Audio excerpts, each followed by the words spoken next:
La Sociedad Dominica de Medios de Comunicación, Sodomco, presenta A Pensar Más con Rosa María Palacios.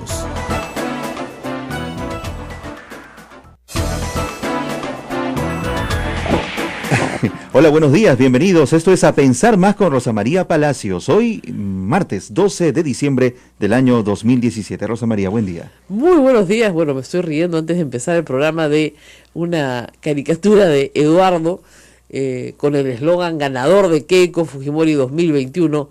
No sabes con quién te metes, ¿no? En paneles, ustedes se imaginan, buenazo, ¿eh?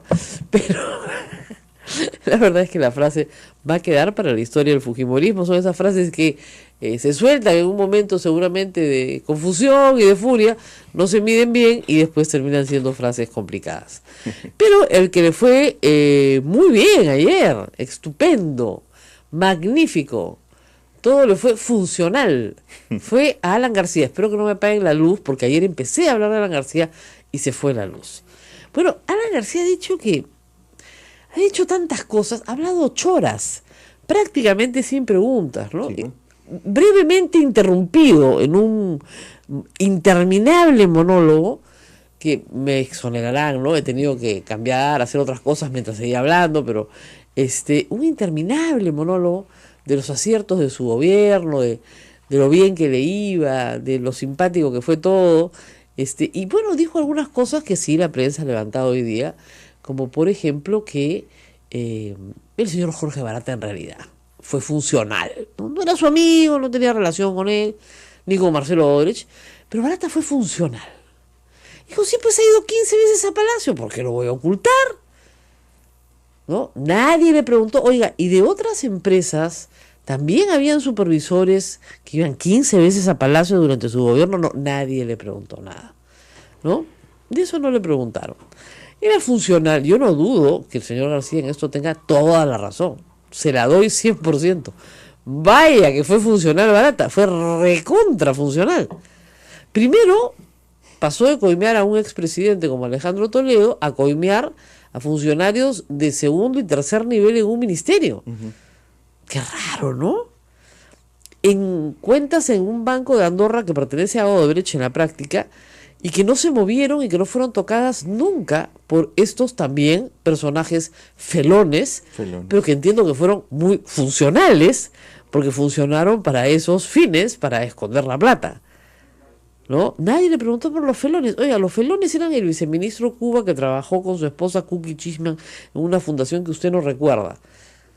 No recuerdo. De ahí perdió la memoria. No, seguramente no recuerdo qué habrá pasado. No tengo ni idea. Compañero de clase, su esposa, etcétera, etcétera. Miren, Alan García se equivocó una vez y no se debe equivocar 2 veces. Alan García en su primer gobierno confió en Zanatti, ¿no es cierto? El señor Alfredo Zanatti ya murió, dijo y confesó, y luego cuando apareció Alan García de nuevo en el Perú se desdijo porque sabía que si no le iba a ir muy mal. No va a volver a tener que enfrentarse a un Sergio Siragusa que cuenta cómo le sacaba la plata. Uh-huh. ¿Okay? Eso no le va a volver a pasar. Él va a trabajar a través de terceros leales, que obviamente van a obtener también un beneficio, de terceros que no son del partido necesariamente, de terceros que están fuera de la organización partidaria, porque él no confía en la gente del partido. Entonces a Alan García, como él afirma, y con verdad, no le van a encontrar una cuenta a su nombre, que digan Alan García, esta es la coima. No, pues, si Alejandro Toledo tuvo su Maiman, García tiene a otras personas.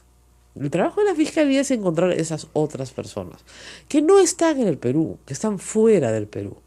Un trabajo de inteligencia internacional ubicaría a esas personas con alguna facilidad. Uh-huh. Yo tengo algunas ideas, por supuesto, pero no son más que ideas, ¿no? Pero lamentablemente no creo que la fiscalía esté en eso o interesada en eso, ¿no? El señor García en el pasado ha tenido contactos con alguna gente que podrían estar ahora simple y llanamente a cambio de su silencio, guardando algunos fondos para él. Sin embargo, esas personas dirán que ellos jamás trataron con Alan García, porque con el que trataron fue con el funcional, pues. Uh-huh. El funcional, que fue recontra funcional. Luego García ha dicho que AG no es él, que es otro, justamente uno que repartía la plata en Suiza. Qué curioso que tu alter ego sea el que reparte la plata en Suiza, ¿no? No sé, le pareció interesante decirlo. O Andrade Gutiérrez, insiste. Marcelo Odebrecht ha dicho que por supuesto que es él, que quién más va a ser. Y el tema ahí ha dicho que en todo caso si es él, no está atado pues a aumentar Keiko 500, ¿no? O sea, no hay plata, no hay números, no hay cifras. Bueno, es interesante, no hay plata, no hay números, no hay cifras. Reconoció que estuvo 2 veces con Marcelo Odebrecht, pero que nunca lo han invitado a su casa. Como si ir a la casa de alguien fuera finalmente un argumento, ¿no? Ni a la casa del padre, ni a la casa del abuelo. Marcelo Odebrecht dijo que Alan García tenía una relación muy antigua con su familia, porque conocía a su padre y a su abuelo desde su primer gobierno.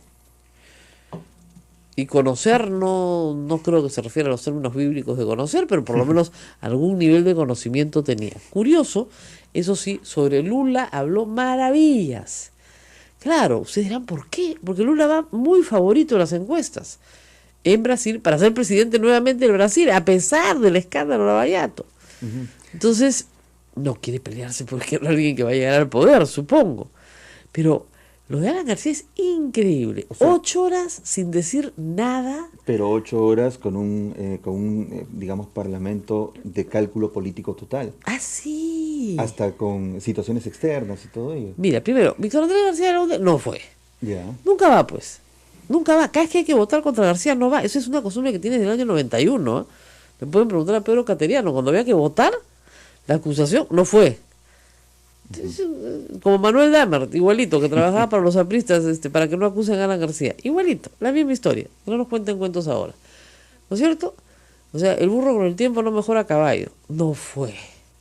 No fue Marisol Espinosa, de Alianza para el Progreso. Raro, ¿no es cierto? Y el único que hacía sus preguntas, más o menos cuando podía, era Gino Costa. Porque el fujimorismo en silencio. Sí, señor. No sé. Ah, caramba, qué interesante, ¿no? Más o menos ese es el tenor de la pregunta, ¿no? Cuénteme usted, qué lindo, qué bonito. Nadie le dijo, por ejemplo, pequeño cuestionario que amablemente le podemos hacer acá. A ver, señor García, ¿de qué vive?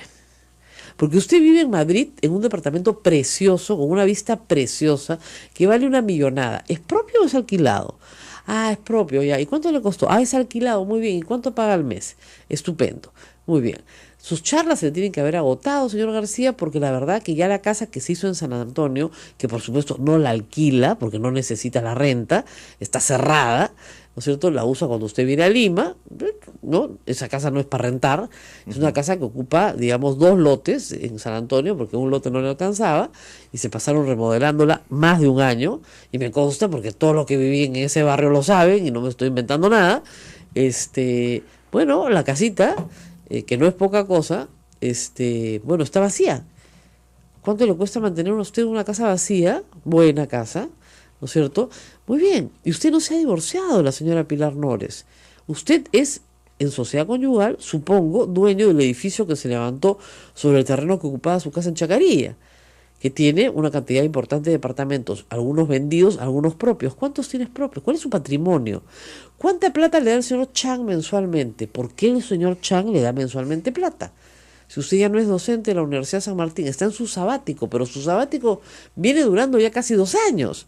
Entonces eso no es un año sabático, eso es un biaño sabático, ¿no?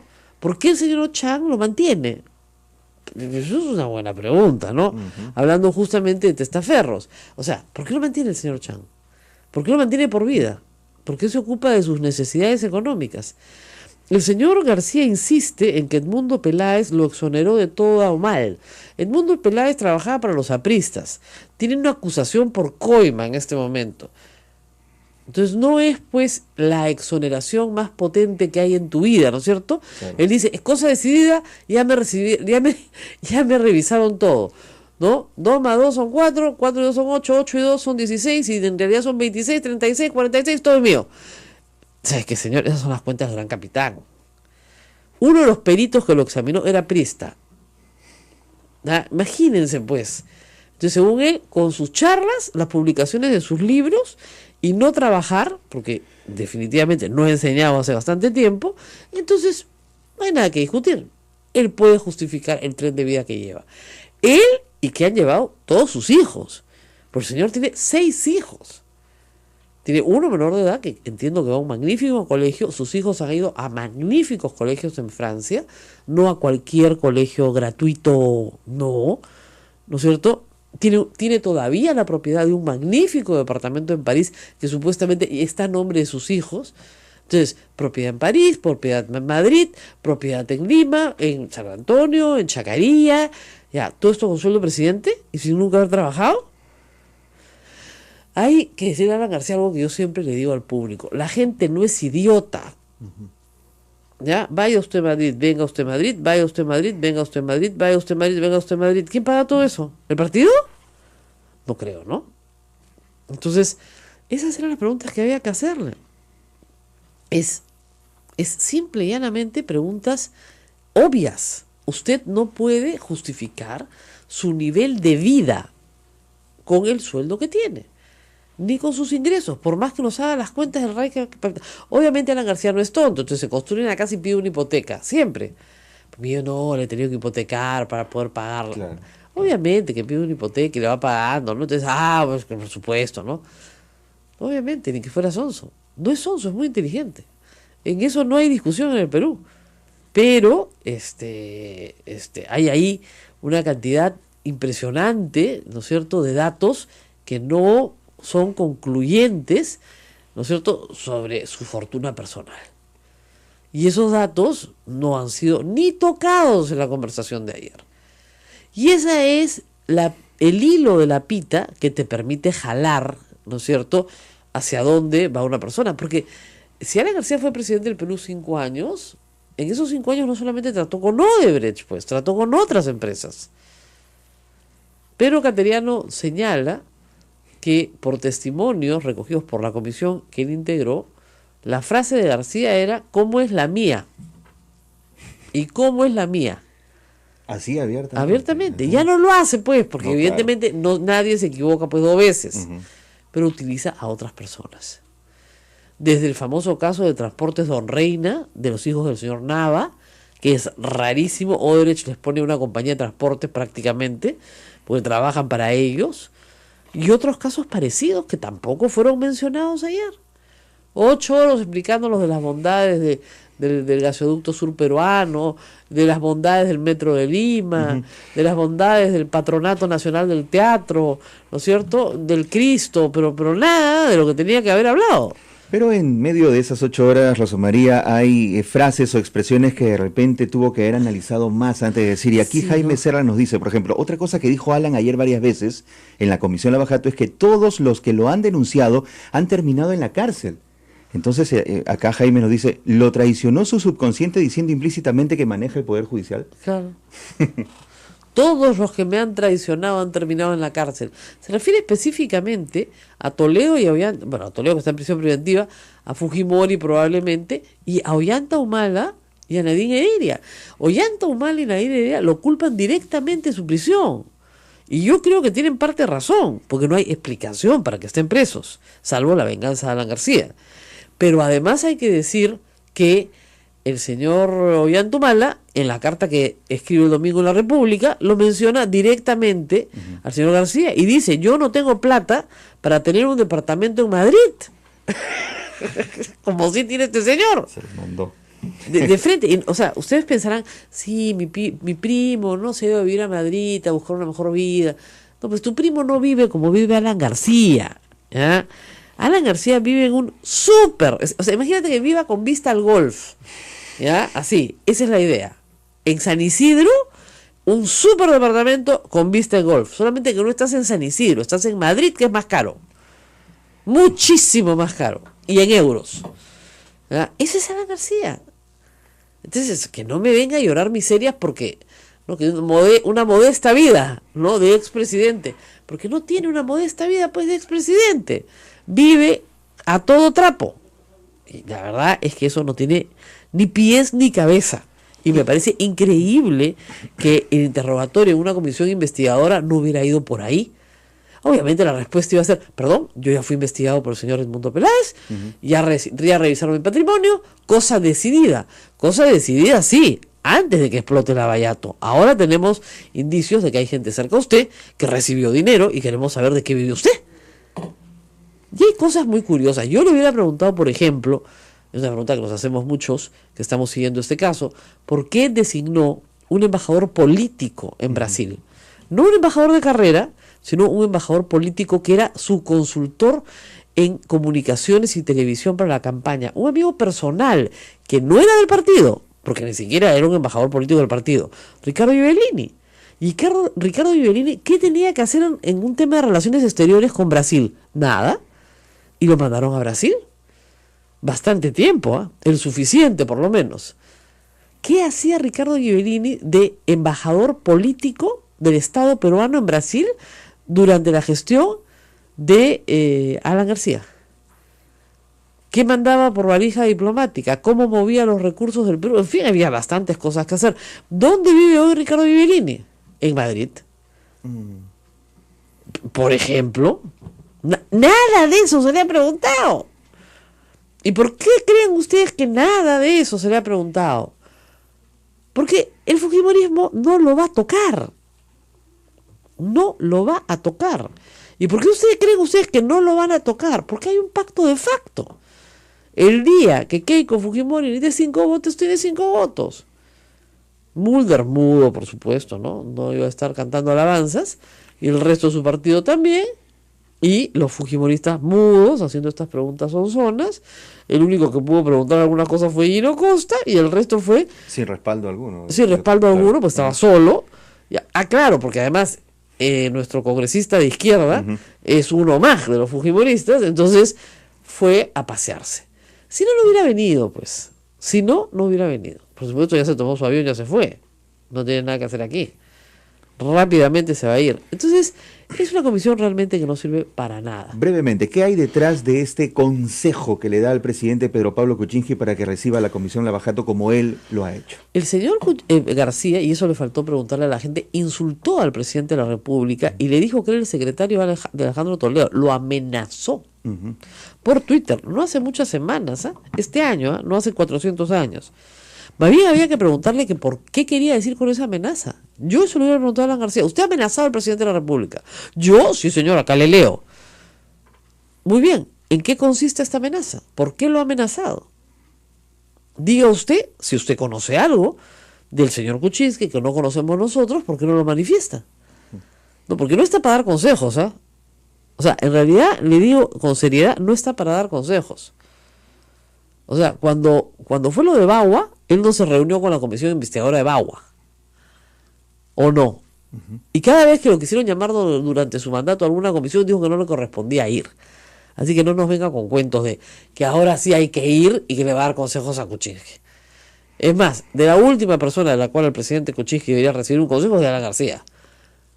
Y lamentablemente ha recibido demasiados, ¿no? En tanto nombramientos de ministros, en tanto su predisposición a almorzar con él al principio de su gobierno, etcétera, etcétera. Lo ha tratado bien.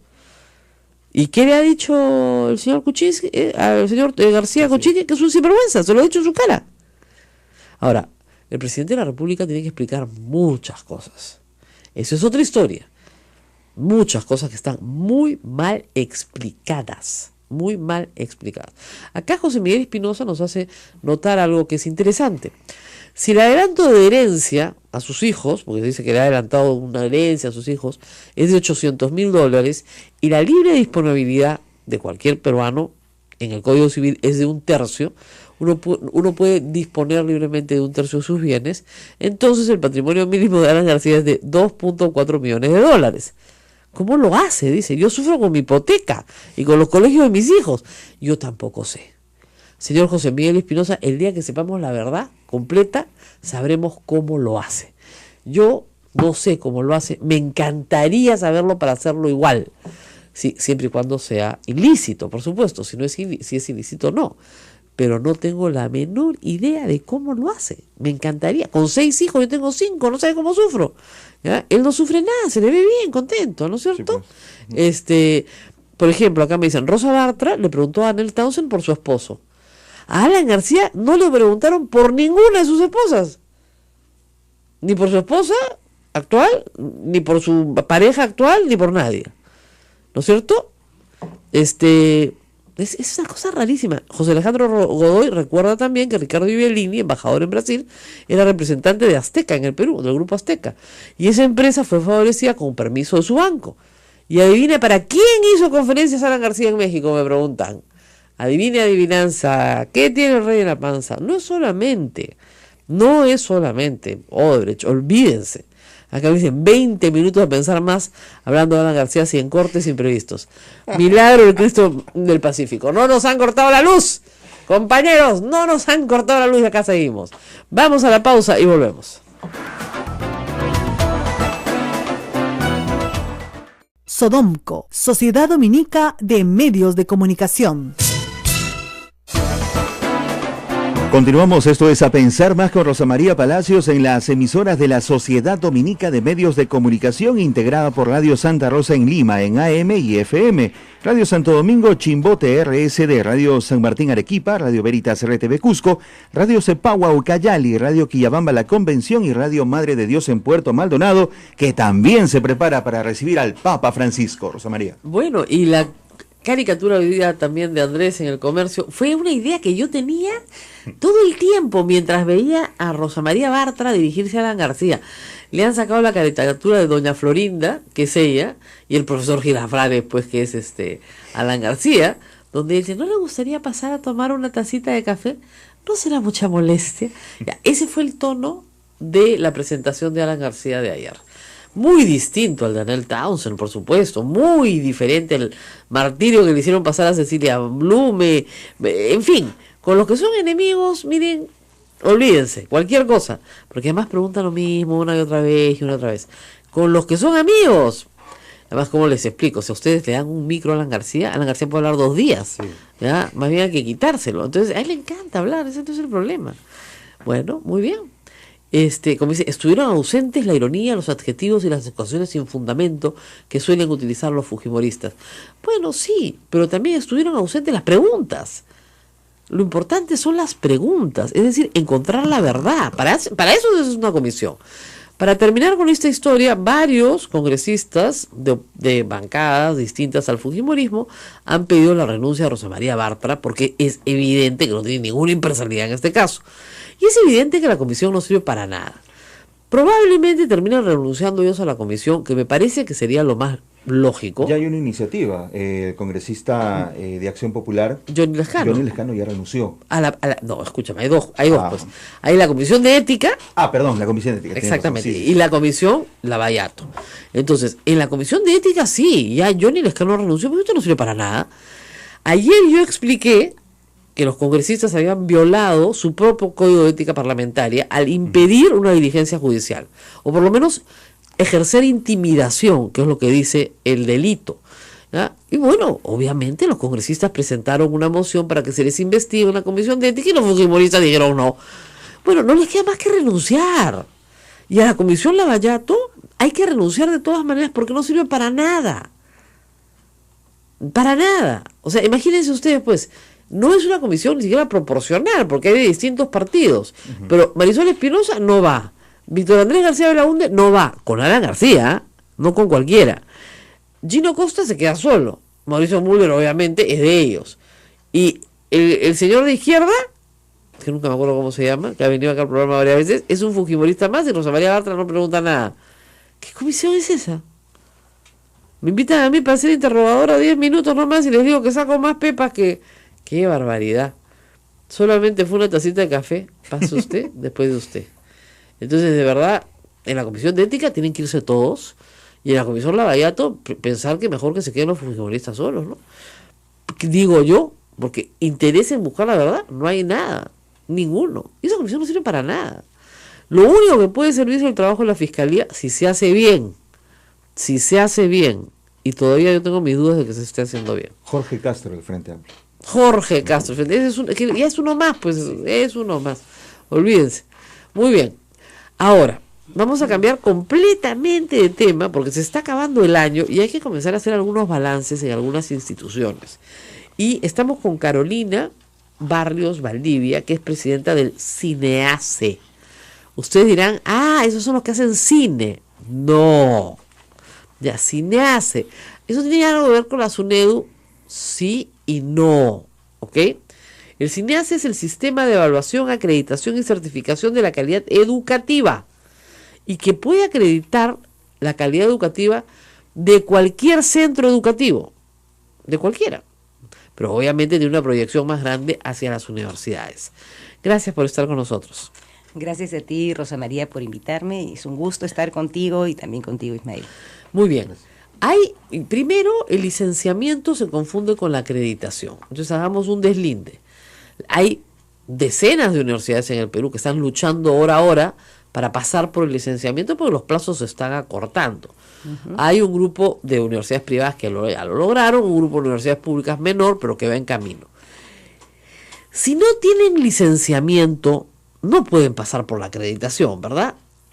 Y ciertamente el mecanismo de licenciamiento no es un mecanismo que, como bien dijiste, es reciente, es nuevo, se da con la creación de la SUNEDU, esto es en el 2014 con la ley universitaria, y viene a, vamos a decirlo así, complementar o sumar a los procesos de acreditación que ya se venían realizando. Exacto. ¿No? Y ciertamente se ha generado muchísima confusión, ¿no?, entre estos dos mecanismos y también entre SUNEDU y CINEACE. Creo que lo importante, como para poder diferenciar bien estos mecanismos, es el objetivo que persigue cada uno de ellos. El licenciamiento es un mecanismo, vamos a decirlo así, de control, de fiscalización, que lo que tiene por objetivo es autorizar que una institución educativa empiece a operar, empiece a funcionar, ¿no? Y por eso es que tiene el carácter de obligatorio, es decir, todas las instituciones educativas deben pasar por un licenciamiento. ¿Para qué? Para asegurar condiciones básicas de calidad, es decir, nadie que no tenga estos estándares mínimos debería abrir sus puertas para poder, ¿no?, ofertar un servicio educativo, un servicio de formación. En el caso de la acreditación, el objetivo es un objetivo de promoción de la mejora, ¿no?, de garantía pública de calidad, y es por eso que es de carácter voluntario, ¿no? Obviamente, de acuerdo a los países, hay algunos que han decidido poner el carácter obligatorio a algunas de sus carreras. En el caso de Perú, tenemos obligatorias las carreras de salud, educación y derecho. Muy bien. Entonces, ahora, vamos viendo los plazos, ¿no? Porque entiendo además que hay un evento grande este fin de semana, viernes 15, un evento de CINEACE, Evaluación Herramienta para el Cambio, que es el viernes y el sábado, y está abierto al público, por cierto, porque hay, digamos, como usted ha explicado, dos procesos que se montan, ¿no? Ya se venía acreditando antes de la ley universitaria, la nueva ley universitaria. ¿Por qué? Porque a las universidades les interesaba, ¿no es cierto?, que sus alumnos supieran, y los padres también, que tenían una acreditación internacional o nacional. ¿Esos procesos cómo han quedado? Y en este momento se están complementando, vamos a decirlo, estos dos mecanismos. Definitivamente las universidades, los institutos y los colegios, como bien dices, han ido avanzando igualmente en sus procesos de acreditación. Ojo que si bien es cierto que el licenciamiento es un mecanismo nuevo, no es que antes no se revisara y no se autorizaran, obviamente, el funcionamiento. Lo que se ha tratado es de mejorar ese mecanismo. Las instituciones han continuado con sus procesos de acreditación, porque yo creo que aquí es importante resaltar dos propósitos de la acreditación. Uno es la rendición de cuentas, efectivamente. O sea, es importante que las instituciones pues informen, ¿no es cierto?, acerca de la calidad del servicio que se está brindando.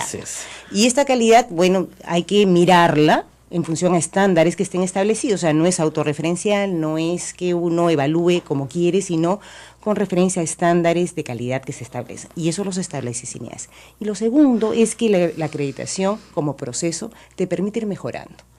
Aquí claro, la idea es que, por eso es que el Congreso habla de la evaluación, porque la acreditación no es otra cosa que resultado o consecuencia de procesos de evaluación. Un proceso ahí de evaluación de la propia institución. Ahora, la acreditación implica que para que yo la pueda pasar, ¿no es cierto?, tengo que mejorar. Correcto. Porque si no la van a pasar. Ahora, lo que yo pienso mucho en los padres de familia, lo confuso que puede ser que una institución peruana se acredite con una institución universitaria, por ejemplo, internacional, y que para el peruano eso no signifique nada. O sea, si a mí me dicen, esta universidad ha sido acreditada con la Universidad Harvard, caracho, suena bien, Pero si me dicen, ha sido acreditada con la universidad Pimpulumpín, Pimpulumpán, tú dices, ah, caramba, bueno, no la conozco. De repente es buenísima, de repente es la mejor acreditadora del mundo. Pero acá nadie sabe nada de acreditadoras. Ciertamente los procesos de acreditación en el Perú son recientes y son nuevos, a pesar de que, claro, podrías decirme, pero ya tienen varios años el CINEASE funcionando. Pero el poder generar cultura de evaluación, ¿okay?, es justamente un trabajo que se tiene que ir construyendo. Y es por eso que el Congreso de Acreditación de este año es sobre ese tema. O sea, no estamos hablando no estamos hablando directamente de la acreditación, sino hemos decidido mirar las bases de la acreditación, que es la evaluación. No, evidentemente, venimos de una cultura universitaria donde la universidad era una isla y donde efectivamente la autonomía se entendía como casi una especie de principado, ¿no? Donde nadie podía entrar, ni siquiera el Estado, aún a las universidades públicas. No, esa cultura tiene que acabar. Evidentemente, los padres de familia y los alumnos merecen información y merecen una educación de mayor calidad. Y es evidente que el boom de universidades en los 90 hizo que hayan muchas universidades de muy mala calidad. Entonces, como no se puede seguir estafando a la gente, pues hay que llegar a algún sistema en el cual más o menos yo pueda saber si lo que estoy gastando en la educación de mi hijo le va a permitir el día de mañana ganarse la vida y ser independiente. Y me refiero a públicas y privadas, porque los papás de las públicas también gastan, porque gastan en que su hijo no trabaje, y gastan en que se alimente, y gastan en que vaya a la universidad y en libros y en todo, a pesar de que no pagan. Y además gastamos todos los peruanos porque igualmente, ¿no es cierto?, la educación pública es financiada. No, son nuestros tributos. Así es. Entonces, por eso sí es sumamente importante la rendición de cuentas y es sumamente importante la información. No podemos gastar plata en cosas que no vayan a servirle a los jóvenes, eso es evidente. Muy bien. Ahora, ¿quién acredita? ¿Acredita CINEASE o acredita CINEASE a acreditadoras del mundo? ¿Cómo funciona esto? Aquí la acreditación nacional la realiza CINEASE, Perfecto. Pero CINEASE también reconoce acreditaciones internacionales. A algunas entidades. A algunas agencias efectivamente internacionales que se han registrado con CINEASE, que hemos de alguna manera revisado y visto los modelos que utilizan, los estándares que se aplican y los evaluadores que tienen, ¿no? Entonces, mirando esto de acá, podemos ver que puede haber, homologar, digamos, o reconocer. Ustedes pueden acreditar que no es una acreditación, así que me la compro en Abancay, ¿no? ¿Cómo se ve? A Zángaro, no, es una acreditación buena, muy bien. Porque claro, tú dices, esta universidad acreditada, pero ¿cómo así? Y después uno descubre que CINEASE no tiene acreditada esa entidad, que nadie la conoce en el mundo, y puede ser efectivamente una pequeña estafa. No una estafa en el sentido de que no exista esa entidad, que sí existe, sino que no tiene ningún valor real. Entonces, para que quede claro, ustedes acreditan por sí mismos, pero además también reconocen a acreditadoras internacionales que se registran en CINEASE y que a su vez acreditan. Correcto. Ahora, vamos a regresar después de la pausa un ratito más con la doctora, porque hay que explicar que se pueden acreditar carreras, facultades e instituciones. E instituciones enteras. Vamos a hablar de eso, regresamos.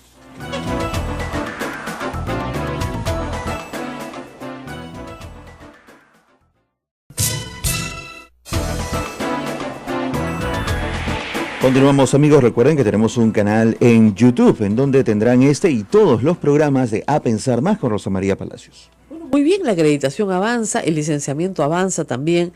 El licenciamiento, ustedes dirán, avanza lento porque son más de 140 universidades, hay 20 licenciadas y otras 40, digamos, que están casi en camino, pero al final se van a quedar algunas. Eso es inevitable, para eso se hizo la ley. Y lamentablemente las públicas son las que más atrasadas están. Por una razón, me lo explicaron en ICA el otro día y creo que tienen razón. Me dijeron, señora, hacer toda la papelería de licenciamiento también cuesta plata y el Estado, somos una universidad pública, no nos da un presupuesto para eso. ¿Ya? Tenemos que contratar más personal, más. Puede ser. De repente para el próximo año se considera una partida especial para lograr el licenciamiento. Pero lo cierto es que hay universidades que van a tener que cerrar. De hecho, varias filiales están cerrando. Porque no tienen el número suficiente de profesores con maestrías, ni siquiera con bachilleratos. Es que tienen que cerrar. Filiales de alas peruanas, por ejemplo, que tenían por todo el país, se están cerrando y se están concentrando en aquellos lugares los maestros cercanos donde sí pueden prestar un servicio educativo. Lo cual, ese es el primer, digamos, beneficio de esta ley. Usted dirá, pero ¿por qué me están alejando de la universidad de mi casa? Mi hijo se va a tener que ir más lejos. Miren, todos hemos tenido que viajar para estudiar. Todos, de alguna manera. Entonces, es un beneficio falso el que la universidad le quede en la esquina, porque ese beneficio no, en realidad no es beneficio, es un engaño. Entonces hay que asumir la realidad. Entonces, la primera cosa buena del licenciamiento es que por lo menos ya solitas algunas filiales ya se están cerrando. Luego vendrá una época dura en la cual se tendrá que decir, estas universidades no pueden seguir existiendo hasta que no se adapten a las normas que tienen que establecerse. Y lamentablemente va a ser así. Ahora, mientras eso sucede, para las universidades que ya pasaron su licenciamiento, que tienen sus sistemas de calidad bastante avanzados, existe pues el otro extremo. Esto es como los niños que tienen anemia y los niños que tienen obesidad. ¿No es cierto? Hay niños peruanos con anemia, hay un 50% de niños con anemia y hay algo así como 30% de niños que tienen sobrepeso o obesidad. Entonces, el Perú es tan diverso que tenemos universidades de excelencia con universidades que tienen que cerrar. En el medio, los acreditadores, ¿no es cierto?, frente a esta realidad. Y miren, tenemos acá cifras que me han traído. 1.609 en autoevaluación. Pero esto incluye educación superior pedagógica, educación superior tecnológica y educación superior universitaria. Y esto se refiere a carreras, no a universidades. No tenemos 650 universidades, sino a carreras. Ya tenemos 18 carreras en evaluación externa, o sea, ya están en medio de la evaluación, que son 2 programas de institutos tecnológicos y 16 programas universitarios, y ya hay 350 acreditadas, de las cuales son 193 carreras de educación superior universitaria, ¿no es cierto? Pero hay también acreditación de educación básica regular, lo cual es una novedad, pero es interesante. Y hay también, por supuesto, educación superior pedagógica. Ahí el ministerio tuvo que hacer una limpieza radical y funcionó. Cerraron normales en todo el Perú porque no servían, porque esos institutos pedagógicos eran una falsedad. Ya tienen 44, pero con su acreditación. Y 94 de educación superior tecnológica. ¿Ok? Entonces, por tipo de gestión, tenemos que el 67% es pública, de los que están trabajando en acreditación, y el 32% es privada, comités de calidad a nivel nacional en este momento. Sí, y creo que es importante resaltar este último dato que has mencionado, Rosa María, ¿no? Porque hace un momento hablabas de justamente, digamos, el punto de partida, cómo estamos en la educación, que tenemos, vamos a decirlo así, un sistema muy heterogéneo en calidad, y sobre todo esta preocupación por la educación pública, ¿no? Y sabemos perfectamente que los países que han logrado su desarrollo, lo que tienen muy fuerte y fortalecido es su educación pública. Creemos que es importante, ¿no es cierto?, contribuir a justamente eso, a que la educación pública vaya mejorando, y por eso me resulta sumamente interesante que dentro de los comités de calidad que están trabajando sus procesos de autoevaluación, sea digamos, la oferta pública, ¿no?, las instituciones de gestión pública las que estén embarcadas mayoritariamente ahora, en estos la procesos. acreditación sirve para muchas cosas. De repente ustedes no lo saben. Se acredita empresas hace muchísimos años, se acreditan procesos y se acreditan personas. Se certifican personas. Se certifican personas. ¿Ok? Entonces, CINEACE también tiene entre sus funciones, además de hacer toda esta evaluación de la educación peruana, también tiene la posibilidad de certificar personas. ¿Esto qué quiere decir? ¿Qué significa que a mí me den un certificado a mí? Certificar las competencias de las personas, ¿no? Muy bien. Entonces, lo que se certifica, igualmente en base a determinados estándares o normas de, vamos a decirlo así, de desempeño, cómo es que la persona demuestra, digamos, lo que sabe y lo que sabe hacer. ¿Y hay que dar un examen de certificación? Hay que pasar por un proceso de evaluación con entidades certificadoras que son autorizadas, ¿no? Ya. Y estos, creo que es importante precisar, no hablar tanto de examen, porque el examen nos remite a una prueba escrita, ¿no es cierto? Y aquí es una evaluación en el desempeño. Ya, integral, o sea, en el lugar de los hechos, etc. Así Y básicamente lo hacen con personal técnico, educación superior técnica. ¿no es cierto? Pero también con el nivel comunidades. operativo. Esa es una cosa interesante. Eso o sea, es sumamente interesante, ¿no? ¿Por qué? Porque, claro, hemos estado hablando de la educación formal, ¿no? Las instituciones educativas con el servicio formal, que de alguna u otra manera, digamos, cuando tú pasas esta formación te entregan un título, y ese título, ¿no? De alguna manera, vamos a decirlo así, certifica cuál es tu nivel de cualificación, ¿no? Exacto. Qué es lo que sabes hacer. así. ¿Qué pasa con más del 70%, ¿no es cierto?, de personas que no pasan por un sistema formal de educación superior, ¿no? ¿Estas personas no tienen competencias, no tienen aprendizaje? Por supuesto que sí. Entonces, la certificación de competencias termina siendo este mecanismo que te permite reconocer aprendizajes y competencias que han sido adquiridos fuera del sistema formal, es decir, en el ¿Y sistema para informal. qué necesitan, por ejemplo, los agricultores de café ser certificados? ¿Qué les da de ventaja en el mercado esta certificación personal? Aquí podemos ver desde los dos lados, ¿no? Desde la parte de la persona, ¿no es cierto?, de este agricultor, ¿no? Bueno, de la autoestima, etcétera. No solamente eso, sino que un certificado o sea, ellos cuentan con un certificado, un documento que de alguna manera, digamos, refleja el nivel de cualificación que tiene. Ya. Y esto le permite tener mayor movilidad, digamos, a nivel laboral, Muy con bien. mejores condiciones también para él, ¿no? Y a nivel educativo también, porque hacia donde tenemos que avanzar es a que esta persona pueda reinsertarse en el sistema educativo y continuar estudiando sin tener que empezar desde cero, Muy ¿no bien. es cierto? Y para la empresa, ¿no es cierto?, termina siendo una garantía, ¿no es cierto?, el poder contratar personas con una mano de obra Claro, calificada, ¿no es cierto?, y que hay alguien que te dice que efectivamente es así, donde Claro. tú también terminas acortando tus curvas de aprendizaje y tus procesos mismos de selección. Ahora, han trabajado ustedes mucho en salud. Hay 4.275 enfermeras o enfermeros certificados como persona en educación superior universitaria. Yo, por ejemplo, soy abogada. ¿Me necesito certificar? En realidad, todos los profesionales pueden certificar sus competencias. En estos casos son los colegios profesionales los Ok. llamados, digamos, a ser estas entidades certificadoras autorizadas. Ok. ¿No? Pero hay 8 colegios profesionales autorizados, principalmente de salud. De salud, por lo que te mencionaba al inicio, Ya. que las carreras de salud y de O educación sea, digamos, tienen un carácter medicina, odontología, obstetricia, nutrición, enfermería, nutrición. psicología, Ok. ¿no? Todos los que están en el ámbito de la salud e igualmente en la educación, ¿no? O sea, esas son carreras que sí tienen que ser de todas maneras acreditadas. Esas carreras tienen que ser ¿Y acreditadas. están siendo acreditadas todas todavía? ¿En qué línea del tiempo vamos? Definitivamente las carreras de educación y de salud han tenido, digamos, un importante avance. No es que estén todas, creo que ahí todavía hay un buen trecho por avanzar. Por ejemplo, carreras que no son de acreditación obligatoria, pero que tienen un avance sumamente importante son las ingenierías. Ah, no, claro. Y esas sí son más rápidas de acreditar. Sí, ¿no? Porque a ellos les encantan los flujogramas. Entonces todo lo que sea flujogramas funciona perfecto.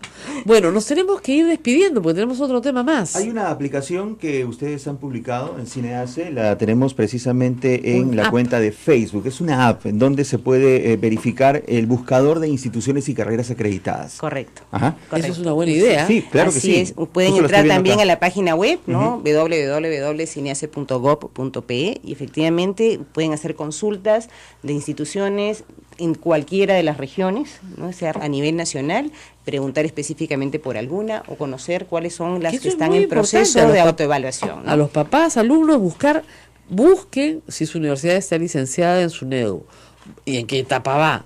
Busquen si su carrera está acreditada o no y en qué etapa va. De repente si está en una evaluación. Así si es, porque acá creo que es importante ver que efectivamente de repente todavía la acreditación son procesos que son largos y toman tiempo, no pueden, digamos, tenemos 350, pero sí es importante ver si tu institución está en un proceso de mejora, es decir, si está en proceso de autoevaluación y está con un objetivo claro de mejorar el servicio que te Claro que brindan, sí. ¿no? Bien, agradecemos entonces a la magíster Carolina Barrios Valdivia, ella es presidenta de Cineace, por la información que nos ha brindado en esta edición del programa. Rosa María, vamos a la pausa. Nos vamos a la pausa, pero regresamos. Algo más, su congreso. Ya le da 15 segundos pues, para que... Para invitar al tercer Congreso Nacional de Acreditación, Evaluación Herramienta de Cambio. este 15 y 16 ¿Ingreso de gratuito? diciembre. Ingreso gratuito. ¿Dónde se desarrolla? Dirigido a universidades e institutos, especialmente a los comités de calidad, que se encuentran con sus ¿Dónde? procesos ¿Dónde? en el Hotel José Antonio en Miraflores. Miraflores. Hay que mandar un mail a algún sitio, Sí, inscribirse. sí, se pueden inscribir en la página web. También En la misma- está abierta la inscripción. Perfecto. En la página web es www.cineace.gov.pe. No es difícil. Listo. Muchas gracias. Gracias a Rosa usted. María. Nos tenemos Pausa. que regresamos para hacer una evaluación sobre minería. Tenemos varios temas hoy.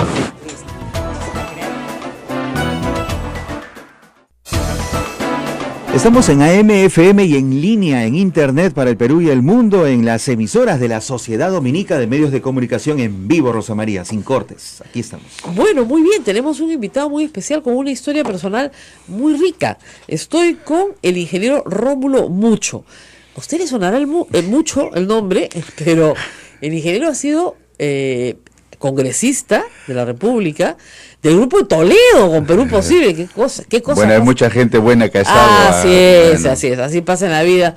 No hay nada que discutir ahí, no se preocupe, pasa en las mejores familias. De ahí fue viceministro de Energía y Minas también. También, No llegó a sí. ministro, ¿verdad? Si no, No. fue vice. No, nada más que Pero dice usted es un nomás. hombre del sector, ha estado siempre en el sector minero. Sí. Y de repente, un grupo de personas que son parte del sector minero, que participan en la conferencia que es tan importante, que se llama Perumín, que se realiza en Arequipa, que reúne realmente a todo el sector, es una conferencia gigantesca, reúne a los proveedores. Sí, reconocido a nivel mundial como las más grandes del mundo. Una de las ferias más grandes de minería del mundo, Sí, ¿ya? sí. Reúne a todos, desde los proveedores de todo lo que se te pueda ocurrir, hasta las grandes empresas mineras, las pequeñas, las medianas, las que Vienen tienen... 50 países. Exactamente, las que tienen una cosita chiquita, las que tienen una grande, las que buscan un socio, todos van.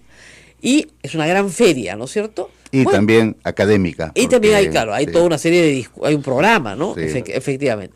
Todo esto funciona muy bien en Arequipa, ¿ya hace cuántos años ya? Ya hace casi 30 años. 30 años, ¿no es cierto? La feria en Arequipa es importante. ¿Es todos los años o es bianual? Bianual. Bianual. Es una feria bianual. O sea, tienes que esperar 2 años. Acaba de haber Claro, una. yo organicé el del 2013 porque yo fui también presidente del Instituto de Ingenieros de Minas del Perú. Claro. Entonces, ¿no? muy bien, un éxito todo. Pero de repente, por lo que me cuentan acá, se han dado cuenta ustedes que la minería tiene en este momento en el Perú un gran opositor, que es la agricultura. Todo el tiempo donde hay conflicto minero es porque hay un conflicto con la agricultura. Y el ingeniero, Mucho, tiene una gran ventaja. Él también es agricultor, Así o lo ha es. sido. Hijo de agricultores. Claro, Y como todos los peruanos. practico también. Yo también soy hija de agricultor, así que conozco el campo. Pero, claro, hay que juntar la minería con la agricultura. Sí. Y ese es el problema. Entonces, han decidido que en junio del próximo año, en Arequipa también, No, en Trujillo. en Trujillo, perdón, al otro lado, para el norte, Sí. se celebra un gran evento que se va a llamar Agromin. A ver, juntar agricultura con minería en estos momentos suena como que contradictorio, ¿no? ¿Cómo No, va a ser? de alguna manera A ver, no. ¿por qué no? A ver, ingeniero, eso es agua Mira, con aceite. hay una- Le van a hacer una manifestación en la Sí, puerta. Va a haber un sí, conflicto ya social. estamos en esto preparados porque A ver, ¿cómo se les ha ocurrido esta no lógica? habría agricultura sin minería, para empezar. ¿Por qué? Porque no puedes hacer agricultura sin maquinaria. ¿Con qué vas a arar la tierra? ¿Con qué vas a preparar los surgos? ¿Con qué vas a sembrar? Bueno, ¿Con qué vas a efectivamente, cosechar? necesitas además Totalmente abono, la necesitas... maquinaria. El arroz, ¿con qué vas a pilar el arroz? Con maquinaria. ¿Con qué hay que cocer con la olla? ¿Con qué hay que comer con la cuchara? Es totalmente, Bueno, por hay eso gente el que cree fin- que su computadora salió de un árbol, es verdad. Claro, Ya. acá es todos los Todo lo que micrófonos. tenemos delante es Sí. producto de la minería. Sí, el alimento es el fin, ¿no? La minería es el medio, es ok. la herramienta, ¿no? Esa es la percepción que Eso. debería tener en todo Eso, caso, ¿no? así es, eso. Por eso es un momento muy grato y ha recibido una muy buena percepción de grandes personalidades, tanto del sector agrario como del sector minero, y que esta vez nos juntémonos para discutir, analizar por qué la posible o falsa disputa, fundamentalmente el recurso hídrico, ¿no? Ahora, ¿Cuánto usas tú? ¿Cuánto uso yo? ¿Y cuál es la eficiencia del uso? ¿Qué podemos hablar de cabecera de cuencas, ya que hoy día es tema del día? Ahora, ¿Qué es siembra y cosecha del ingeniero, agua? el, ¿no? el mundo de la agricultura, el mundo de la minería ha evolucionado muchísimo. Ambos. Y hoy día se puede sembrar con mucho menos agua que antes. Así es. Y de la misma forma se puede hacer minería Con mucho menos agua con también. incluso con reuso de agua Sí, todo el reciclado, tiempo. totalmente. Totalmente reciclado.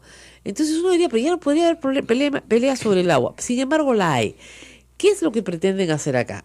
Explicar las cosas, destrabar algunos mitos. Claro, en realidad yo digo siempre como primer punto, crear una estrategia de trabajo conjunto, porque los dos son muy importantes para la economía, para el trabajo, para el Perú. Los dos son el alma de la caja, de la fiscal en este momento de la economía peruana. Entonces, en minería vemos que sube un poquito el cobre, todo el mundo se alegra. Todos somos felices. ¿Por qué? Porque más exportaciones, más ingresos, más aporte más para el... fijo. ¿no? Igual ahora también nos alegramos de que hoy nuestros productos de alto valor tenemos miles de millones de consumidores, más o menos 3.000 millones, más se calcula los consumidores de nuestros alimentos, o los TLCs, porque Exacto. y hoy hemos aparecido en el ranking mundial, no ahorita, sino ya desde hace una década más o menos, pero esto va creciendo, ¿no? Ya vamos a pasar este año más de 6.000 millones de dólares en agroexportaciones, y nuestros productos se ubican ya en las mesas en Pero Europa, le en digo, Estados Unidos, en el Asia. Pero, ingeniero, ¿no? no son los agroexportadores los que se oponen a la minería, porque son los agroexportadores normalmente vienen de una agricultura muy moderna, Sí, con riego, agricultura con grande. goteo, Claro. con grandes inversiones. Es el pequeño agricultor Sí. que se une con la gente del valle. Mire lo que está pasando, le pongo un ejemplo, Sauder, el Valle del Tambo. Es inviable por el tema del agua. Les han explicado 100 veces que no Que van a... no es inviable. Que no es Es inviable. inviable. Es viable. Yo lo sé, pero digamos... Es la falsa percepción. Exacto, ingeniero. Pero lamentablemente... Es el conocimiento que tiene que llegar al poblador más recóndito. Pero les han dicho Y- una y otra vez que les van a quitar el agua. Y yo obviamente sé- que y un pensamiento... Sauder perdón. cambió el proyecto justamente para que todos se tranquilicen. Hizo un circuito cerrado de agua. Así es la es. misma agua que se usa una y otra vez, una y otra vez y una y otra vez. No les van a quitar una gota de agua. Sin embargo, hay otros problemas. Dicen, bueno, los que trabajan para la mina van a ganar más plata. Y yo al peón en el campo, ¿cuánto le pago? Le voy a tener que subir el precio. Sí, eso. Entonces me perjudica mi negocio. Pero al inicio era eso, ahora ya no. Ya Yo no. estoy bien ligado también al proyecto Valle de Tambo. Yo he estado en Cocachacra, en Punta de Bombón, en Mollendo, he explicado el tema, inclusive esto es motivo de un libro de Perú País Pero no lo- Agrominero, no lo entiende. le voy a traer. Pero es que hay que seguir trabajando, trabajando, porque al final no existe la mina, pero ¿y por qué dice que no? Pero si no existe la mina todavía, ¿cómo dices que va a contaminar o contamina? Porque Entonces, cuando se porque Sauder construya... tiene mala fama. Ese es otro tema. Mala fama.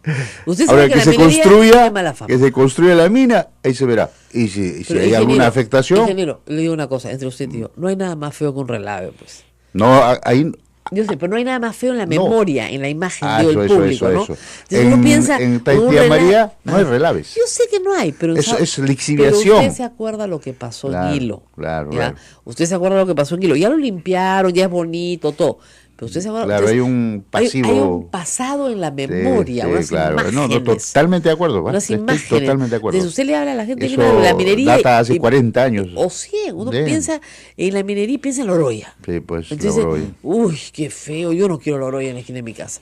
Yo siempre le dije, yo peleaba mucho con el padre Marco Arana, que me decía, usted no sabe lo que es tener una mina a 80 kilómetros de su casa. Sí, le digo, yo tengo una mina a 80 kilómetros de mi casa, la que se llamaba Condestable cuando yo era Claro, chiquita, queda en Mala, y al frente queda ella, el balneario de moda, Claro.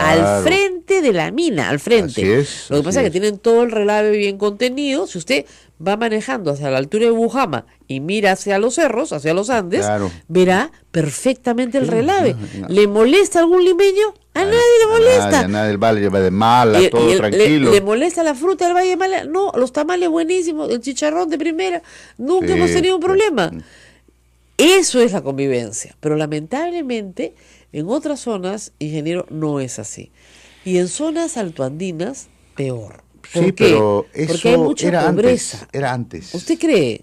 Ahora no, ahora hay las cosas, inclusive Yo he estado en las Bambas este año. regulación, ¿Ha estado usted en las No, Bambas? Yo trabajo en las Bambas, soy Precioso. proveedor desde casi 4 años en toda la construcción no del es precioso, proyecto. no es precioso el proyecto, es una cosa de no creer, ¿ah? Yo he estado ahí y me quedé con la boca abierta, decía, o sea, la primera impresión que uno tiene es, ¿cómo han traído todo esto acá? Claro, es un proyecto. ¿Cómo puede? Si no había ni camino. Dios es peruano porque ha traído hacer un proyecto así tan recóndito, tan lejos. 4.000 metros de altura, no hay nada. Y acceso, sin acceso. Sin carretera. Solo llevar nada más un molino es un platal y un sacrificio tremendo realmente. Porque la infraestructura en Perú no existe, entonces, por lo tanto, han tenido que hacer sus propias carreteras, su propio acceso.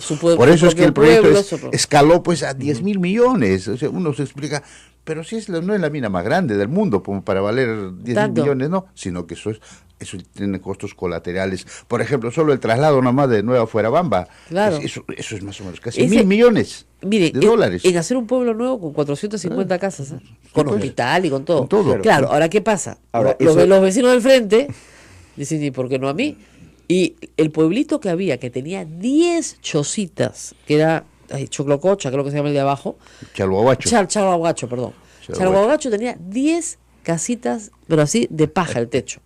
Hoy día tienen 10.000 habitantes con edificios de 5 pisos. Hasta de 10 años. Discoteca, bares, todo lo que tú quieras.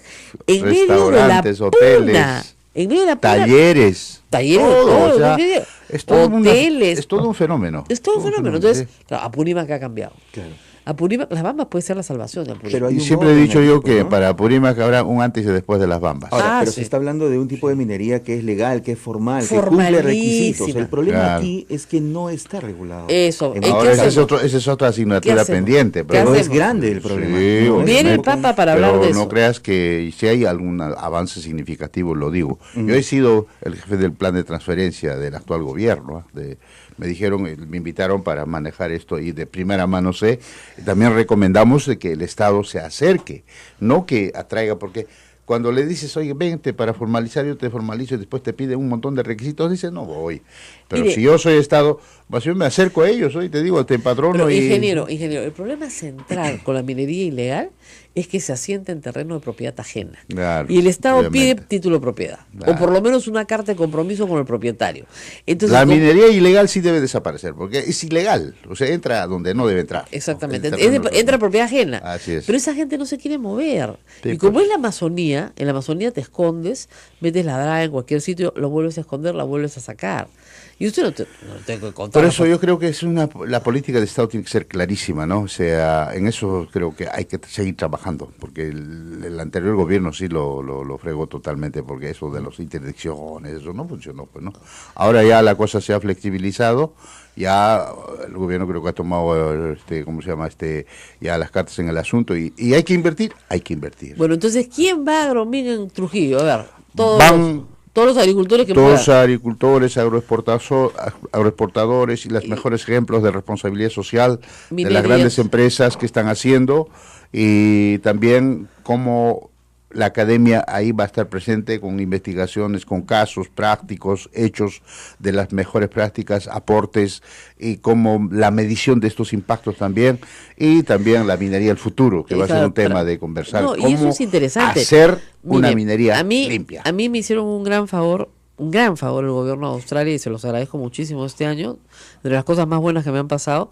¿Qué hizo el gobierno de Australia con un grupo de periodistas de la América Latina? Nos llevó a Australia a ver cuáles eran los estándares australianos de minería. Eso es una fiscalía mundial. Claro, entonces te abren los ojos. Entonces, aquí no se está muriendo nadie, acá todos conviven perfectamente, y la minería es de un nivel, pues, espectacular. Es uno de los... Quizás también es el primer motor de desarrollo de Australia, la minería. Es espectacular. Es casi 4 veces el Perú. Yo el otro día conversaba con mi marido y me decía que con los congresistas deberían hacer así, ¿eh? El primer semestre no van al Congreso. Cada uno según su interés lo hacen viajar. ¿Ya? Te lo llevan, a ti te interesa la educación, te mando a Finlandia 6 meses. A ti te gusta la minería, te mando a Australia. Claro. Entonces, Canadá, para que abras los ojos y veas el mundo, caracho, y no estés legislando tonterías. Yo estaba en Australia, estaba en Canadá también, Sudbury, Timmins, Ontario, todas las zonas. Hay lagunas que hoy han recuperado. Yo estaba en Australia, en un sitio espectacularmente hermoso, donde había un hueco que había sido una mina de oro, donde todo el mundo iba a mirar, y lo estaban llenando de agua para hacer una laguna. Para hacer... Una laguna de esparcimiento, Sí, o sea, sí, para navegar. Mismo para... Estados Unidos, en Montana, había un tajo abierto inmenso. Berkeley, que era casualmente de Azarco, el dueño. Hoy día es un sitio de atracción donde hay Turística. veleros, no es una mina a tajo abierto ya. Por eso se dice, pues, los pasivos hay que convertirlos en activos. En Canadá, en Sudbury, hay una mina de Nickel One, que fue una de las minas más profundas del mundo, casi 2 kilómetros de profundidad.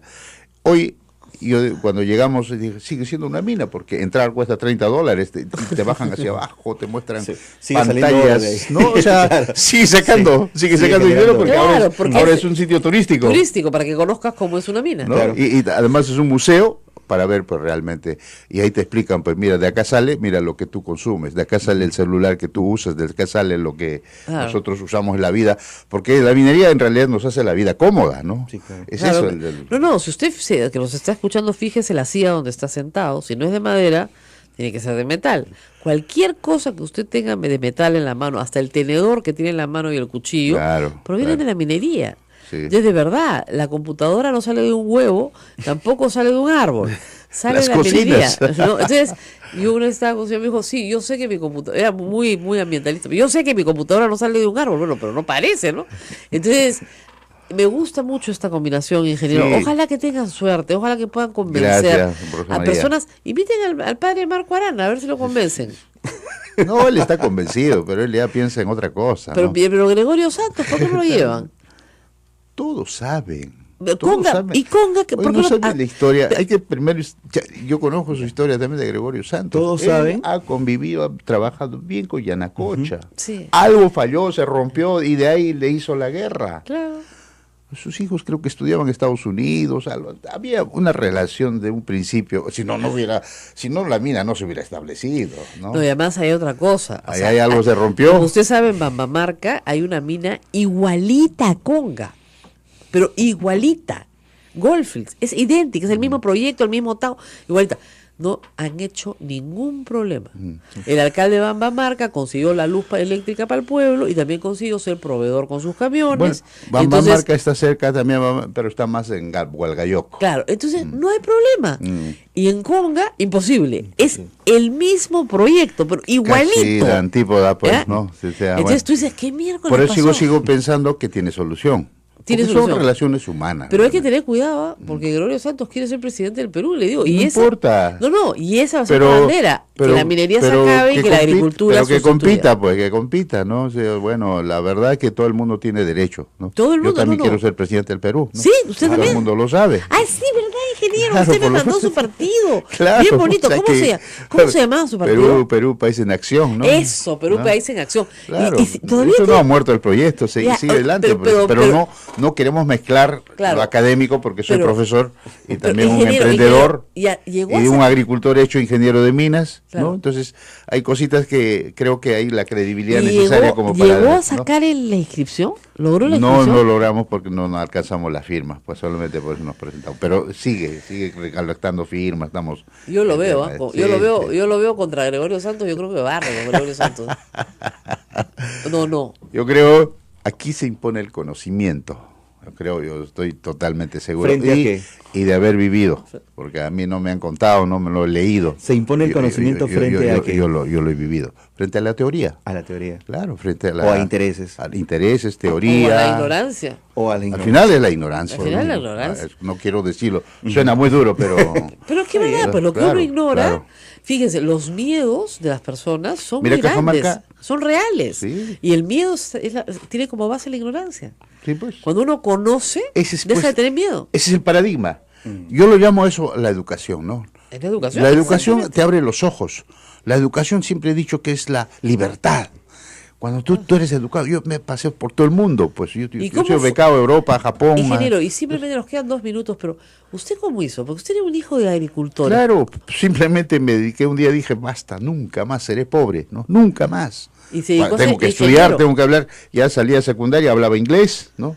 ¿Solito? Inclusive ni siquiera estudié inglés en una academia. ¿De dónde es usted? Las Lojanas, yo soy de Puno, de una comunidad de Juli, ¿no? De Juli, Y y de ahí- siempre me pregunta, ¿cuál es el mejor método? Las ganas. No hay otro mejor método. Hablar idiomas. Y cuando fui a Europa, volví y quería hablar 5 idiomas. Me matriculé al alemán, me matriculé al francés, hablo algo de ellos, ¿no? Ya. Pero tenía que trabajar también. Porque si no hubiera trabajado, Pero el hubiera inglés sí lo tenido... habla bien. El inglés obviamente es mi segundo lenguaje, pues no. Saliendo de Puno, de una Claro, comunidad de yo Puno. doy conferencias en Australia, Bueno, en escúcheme. Toronto, ahora ¿Y dónde- cada en África, ¿Y cómo, y cómo logró ser ingeniero? ¿Eh? ¿Y cómo logró ser ingeniero? Bueno, primero fui obrero un año. Ya, con esa Entendí plata bastante junté. y eso por eso me gustó la minería. Ya. Por eso abracé, y tú sí quieres ser ingeniero químico, pero está cercano también. Claro. Entonces, y dije, si soy ingeniero en minas, debo ser el mejor ingeniero en minas del Perú. Le dije, no, estamos camino a eso, ¿no? Ya hace rato. Entonces, y eso traspasó ahora las fronteras.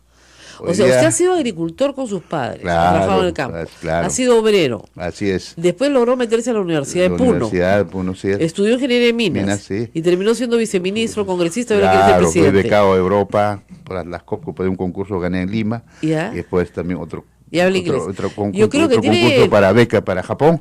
También bien, hablo un poco de japonés. Que le deseo mucha suerte en Agromín, porque de repente de ahí sale algo bueno. Debe salir, va a salir. Va a ¿no? salir. Yo estoy totalmente seguro porque están las instituciones, están los personajes, están los que hacen el destino del Perú. Por eso digo, no todo lo malo nos puede vencer, ¿no? Porque hoy día las noticias son corrupción, lavajato, nos distraen, nos abruman. No, hay que también lo bueno, porque el Perú Así es. no puede parar, ¿no? Vamos a estar mirando esto, ¿ah? Agromín en junio 6 del 4 al julio. Perdón, hay un error. 6-8 de junio Ya. del 2018.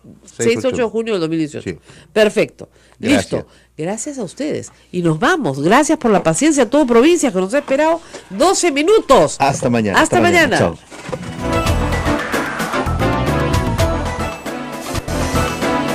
Hasta aquí, A Pensar Más con Rosa María Palacios. Este programa fue producido por la Sociedad Dominica de Medios de Comunicación, Sodomco.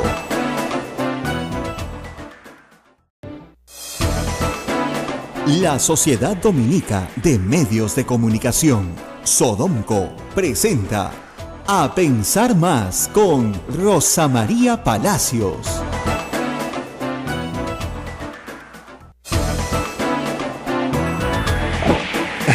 Hola, buenos días, bienvenidos. Esto es A Pensar Más con Rosa María Palacios. Hoy, martes 12 de diciembre del año 2017. Rosa María, buen día. Muy buenos días. Bueno, me estoy riendo antes de empezar el programa de una caricatura de Eduardo con el eslogan ganador de Keiko Fujimori 2021. No sabes con quién te metes, ¿no? En paneles, ustedes se imaginan, buenazo, ¿ah? Pero la verdad es que la frase va a quedar para la historia del fujimorismo. Son esas frases que se sueltan en un momento seguramente de confusión y de furia, no se miden bien y después terminan siendo frases complicadas. Pero el que le fue muy bien ayer, estupendo, magnífico, todo le fue funcional, fue a Alan García. Espero que no me apaguen la luz, porque ayer empecé a hablar de Alan García y se fue la luz. Bueno, Alan García ha dicho tantas cosas, ha hablado 8 horas, prácticamente sin preguntas, ¿no? Sí, ¿no? Brevemente interrumpido en un interminable monólogo, que me exonerarán, ¿no? He tenido que cambiar, hacer otras cosas mientras seguía hablando, pero un interminable monólogo de los aciertos de su gobierno, de lo bien que le iba, de lo simpático que fue todo, y bueno, dijo algunas cosas que sí la prensa ha levantado hoy día, como por ejemplo que el señor Jorge Barata en realidad fue funcional. No era su amigo, no tenía relación con él, ni con Marcelo Odebrecht, pero Barata fue funcional. Dijo, sí, pues ha ido 15 veces a Palacio, ¿por qué lo voy a ocultar? ¿No? Nadie le preguntó, oiga, y de otras empresas también habían supervisores que iban 15 veces a Palacio durante su gobierno, no, nadie le preguntó nada, ¿no? De eso no le preguntaron. Era funcional. Yo no dudo que el señor García en esto tenga toda la razón. Se la doy 100%. Vaya que fue funcional Barata. Fue recontra funcional.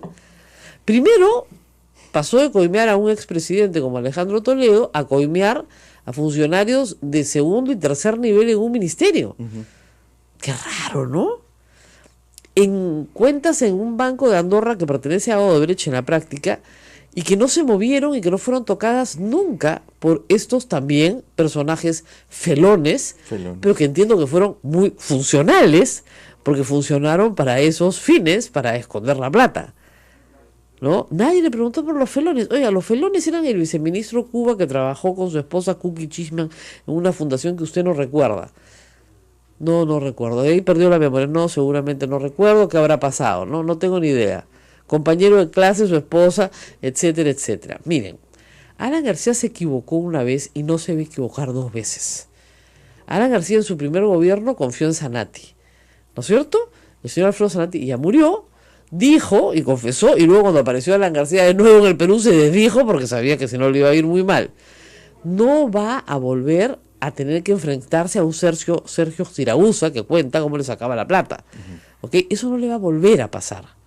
Él va a trabajar a través de terceros leales, que obviamente van a obtener también un beneficio, de terceros que no son del partido necesariamente, de terceros que están fuera de la organización partidaria, porque él no confía en la gente del partido.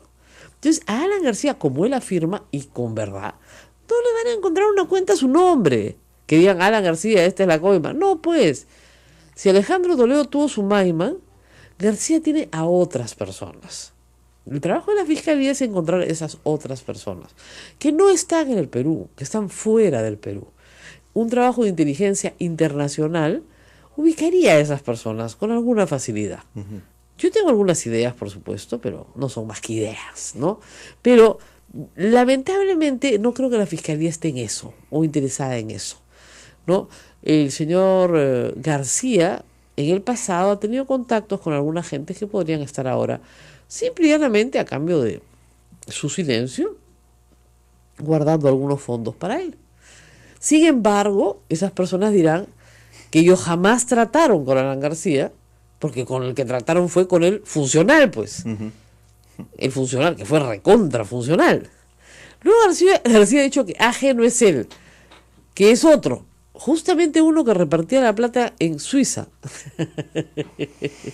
Qué curioso que tu alter ego sea el que reparte la plata en Suiza, ¿no? No sé, le pareció interesante decirlo. O Andrade Gutiérrez insiste. Marcelo Odebrecht ha dicho que por supuesto que es él, que quién más va a ser. Y el tema ahí ha dicho que en todo caso si es él, no está atado pues a aumentar Keiko 500, ¿no? O sea, no hay plata, no hay números, no hay cifras. Bueno, es interesante, no hay plata, no hay números, no hay cifras. Reconoció que estuvo 2 veces con Marcelo Odebrecht, pero que nunca lo han invitado a su casa. Como si ir a la casa de alguien fuera finalmente un argumento, ¿no? Ni a la casa del padre, ni a la casa del abuelo. Marcelo Odebrecht dijo que Alan García tenía una relación muy antigua con su familia, porque conocía a su padre y a su abuelo desde su primer gobierno.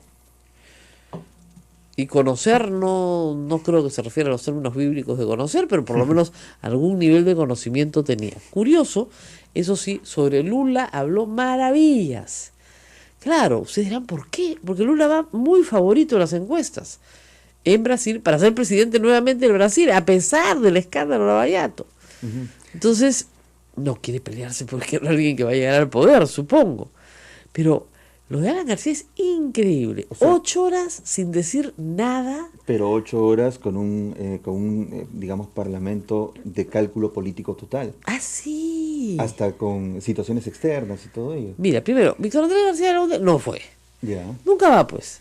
Nunca va. Cada vez que hay que votar contra García no va. Eso es una costumbre que tiene desde el año 91. ¿Eh? Le pueden preguntar a Pedro Cateriano. Cuando había que votar, la acusación no fue. Entonces, como Manuel Damert, igualito, que trabajaba para los apristas para que no acusen a Alan García. Igualito, la misma historia. No nos cuenten cuentos ahora. ¿No es cierto? O sea, el burro con el tiempo no mejora a caballo. No fue. No fue Marisol Espinosa, de Alianza para el Progreso. Raro, ¿no es cierto? Y el único que hacía sus preguntas, más o menos cuando podía, era Gino Costa. Porque el fujimorismo en silencio. Sí, señor. No sé. Ah, caramba, qué interesante, ¿no? Más o menos ese es el tenor de la pregunta, ¿no? Cuénteme usted, qué lindo, qué bonito. Nadie le dijo, por ejemplo, pequeño cuestionario que amablemente le podemos hacer acá. A ver, señor García, ¿de qué vive? Porque usted vive en Madrid, en un departamento precioso, con una vista preciosa, que vale una millonada. ¿Es propio o es alquilado? Ah, es propio, ya. ¿Y cuánto le costó? Ah, es alquilado, muy bien. ¿Y cuánto paga al mes? Estupendo. Muy bien. Sus charlas se tienen que haber agotado, señor García, porque la verdad que ya la casa que se hizo en San Antonio, que por supuesto no la alquila, porque no necesita la renta, está cerrada, ¿no es cierto? La usa cuando usted viene a Lima, ¿no? Esa casa no es para rentar, es una casa que ocupa, digamos, 2 lotes en San Antonio, porque un lote no le alcanzaba, y se pasaron remodelándola más de un año, y me consta, porque todos los que viven en ese barrio lo saben, la verdad, no hay nada, ninguno. Y esa comisión no sirve para nada. Lo único que puede servir es el trabajo de la fiscalía si se hace bien, y todavía yo tengo mis dudas de que se esté haciendo bien. Jorge Castro, del Frente Amplio. Jorge Castro, ese es que ya es uno más, pues es uno más, olvídense. Muy bien, ahora vamos a cambiar completamente de tema porque se está acabando el año y hay que comenzar a hacer algunos balances en algunas instituciones. Y estamos con Carolina Barrios Valdivia, que es presidenta del CINEACE. Ustedes dirán, esos son los que hacen cine. No, ya CINEACE. Eso tiene algo que ver con la SUNEDU, sí y no, ¿ok? El CINEACE es el Sistema de Evaluación, Acreditación y Certificación de la Calidad Educativa y que puede acreditar la calidad educativa de cualquier centro educativo, de cualquiera, pero obviamente tiene una proyección más grande hacia las universidades. Gracias por estar con nosotros. Gracias a ti, Rosa María, por invitarme. Es un gusto estar contigo y también contigo, Ismael. Muy bien. Primero, el licenciamiento se confunde con la acreditación. Entonces, hagamos un deslinde. Hay decenas de universidades en el Perú que están luchando hora a hora para pasar por el licenciamiento porque los plazos se están acortando. Hay un grupo de universidades privadas que ya lo lograron, un grupo de universidades públicas menor, pero que va en camino. Si no tienen licenciamiento, no pueden pasar por la acreditación, ¿verdad? Y ciertamente el mecanismo de licenciamiento no es un mecanismo que, como bien dijiste, es reciente, es nuevo, se da con la creación de la SUNEDU, esto es en el 2014 con la ley universitaria, y viene a, vamos a decirlo así, complementar o sumar a los procesos de acreditación que ya se venían realizando. Exacto. ¿No? Y ciertamente se ha generado muchísima confusión, ¿no?, entre estos dos mecanismos y también entre SUNEDU y CINEACE. Creo que lo importante, como para poder diferenciar bien estos mecanismos, es el objetivo que persigue cada uno de ellos. El licenciamiento es un mecanismo, vamos a decirlo así, de control, de fiscalización, que lo que tiene por objetivo es autorizar que una institución educativa empiece a operar, empiece a funcionar, ¿no? Y por eso es que tiene el carácter de obligatorio, es decir, todas las instituciones educativas deben pasar por un licenciamiento. ¿Para qué? Para asegurar condiciones básicas de calidad, es decir, nadie que no tenga estos estándares mínimos debería abrir sus puertas para poder, ¿no?, ofertar un servicio educativo, un servicio de formación. En el caso de la acreditación, el objetivo es un objetivo de promoción de la mejora, ¿no?, de garantía pública de calidad, y es por eso que es de carácter voluntario, ¿no? Obviamente, de acuerdo a los países, hay algunos que han decidido poner el carácter obligatorio a algunas de sus carreras. En el caso de Perú, tenemos obligatorias las carreras de salud, educación y derecho. Muy bien. Entonces, ahora, vamos viendo los plazos, ¿no? Porque entiendo además que hay un evento grande este fin de semana, viernes 15, un evento de CINEACE, Evaluación Herramienta para el Cambio, que es el viernes y el sábado, y está abierto al público, por cierto, porque hay, digamos, como usted ha explicado, dos procesos que se montan, ¿no? Ya se venía acreditando antes de la ley universitaria, la nueva ley universitaria. ¿Por qué? Porque a las universidades les interesaba, ¿no es cierto?, que sus alumnos supieran, y los padres también, que tenían una acreditación internacional o nacional. ¿Esos procesos cómo han quedado? Y en este momento se están complementando, vamos a decirlo, estos dos mecanismos. Definitivamente las universidades, los institutos y los colegios, como bien dices, han ido avanzando igualmente en sus procesos de acreditación. Ojo que si bien es cierto que el licenciamiento es un mecanismo nuevo, no es que antes no se revisara y no se autorizaran, obviamente, el funcionamiento. Lo que se ha tratado es de mejorar ese mecanismo. Las instituciones han continuado con sus procesos de acreditación, porque yo creo que aquí es importante resaltar dos propósitos de la acreditación. Uno es la rendición de cuentas, efectivamente. O sea, es importante que las instituciones pues informen, ¿no es cierto?, acerca de la calidad del servicio que se está brindando. Y esta calidad, bueno, hay que mirarla, en función a estándares que estén establecidos, o sea, no es autorreferencial, no es que uno evalúe como quiere, sino con referencia a estándares de calidad que se establecen, y eso los establece CINEAS. Y lo segundo es que la acreditación como proceso te permite ir mejorando. Aquí claro. La idea es que, por eso es que el Congreso habla de la evaluación, porque la acreditación no es otra cosa que resultado o consecuencia de procesos de evaluación. Un proceso ahí de evaluación de la propia institución. Ahora, la acreditación implica que para que yo la pueda pasar, ¿no es cierto?, tengo que mejorar. Correcto. Porque si no la van a pasar. Ahora, lo que yo pienso mucho en los padres de familia, lo confuso que puede ser que una institución peruana se acredite con una institución universitaria, por ejemplo, internacional. Y que para el peruano eso no signifique nada. O sea, si a mí me dicen, esta universidad ha sido acreditada con la Universidad Harvard, caracho, suena bien. Pero si me dicen, ha sido acreditada con la Universidad Pimpulumpín, Pimpulumpán, tú dices, caramba, bueno, no la conozco. De repente es buenísima, de repente es la mejor acreditadora del mundo. Pero acá nadie sabe nada de acreditadoras. Ciertamente los procesos de acreditación en el Perú son recientes y son nuevos, a pesar de que, claro, podrías decirme, pero ya tienen varios años el CINEAS funcionando, pero el poder generar cultura de evaluación, ¿okay?, es justamente un trabajo que se tiene que ir construyendo, y es por eso que el Congreso de Acreditación de este año es sobre ese tema. O sea, no estamos hablando no estamos hablando directamente de la acreditación, sino hemos decidido mirar las bases de la acreditación, que es la evaluación. No, evidentemente, venimos de una cultura universitaria donde la universidad era una isla y donde efectivamente la autonomía se entendía como casi una especie de principado, ¿no?, donde nadie podía entrar, ni siquiera el Estado, aún a las universidades públicas. No, esa cultura tiene que acabar. Evidentemente los padres de familia y los alumnos merecen información y merecen una educación de mayor calidad. Y es evidente que el boom de universidades en los 90 hizo que hayan muchas universidades de muy mala calidad. Entonces, como no se puede seguir estafando a la gente, pues hay que llegar a algún sistema en el cual más o menos yo pueda saber si lo que estoy gastando en la educación de mi hijo le va a permitir el día de mañana ganarse la vida y ser independiente. Y me refiero a públicas y privadas, porque los papás de las públicas también gastan, porque gastan en que su hijo no trabaje, y gastan en que se alimente, y gastan en que vaya a la universidad y en libros y en todo, a pesar de que no pagan. Y además gastamos todos los peruanos porque igualmente, ¿no es cierto?, la educación pública es financiada. No, son nuestros tributos. Así es. Entonces, por eso sí es sumamente importante la rendición de cuentas y es sumamente importante la información. No podemos gastar plata en cosas que no vayan a servirle a los jóvenes, eso es evidente. Muy bien. Ahora, ¿quién acredita? ¿Acredita CINEASE o acredita CINEASE a acreditadoras del mundo? ¿Cómo funciona esto?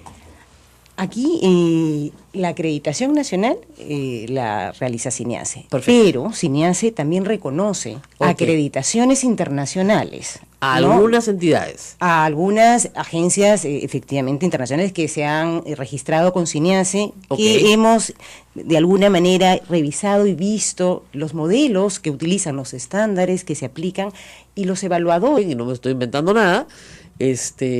Bueno, la casita, que no es poca cosa, está vacía. ¿Cuánto le cuesta mantener a usted una casa vacía? Buena casa, ¿no es cierto? Muy bien. Y usted no se ha divorciado, la señora Pilar Nores. Usted es, en sociedad conyugal, supongo, dueño del edificio que se levantó sobre el terreno que ocupaba su casa en Chacarilla, que tiene una cantidad importante de departamentos, algunos vendidos, algunos propios. ¿Cuántos tienes propios? ¿Cuál es su patrimonio? ¿Cuánta plata le da el señor Chang mensualmente? ¿Por qué el señor Chang le da mensualmente plata? Si usted ya no es docente de la Universidad San Martín, está en su sabático, pero su sabático viene durando ya casi 2 años. Entonces eso no es un año sabático, eso es un biaño sabático, ¿no? ¿Por qué el señor Chang lo mantiene?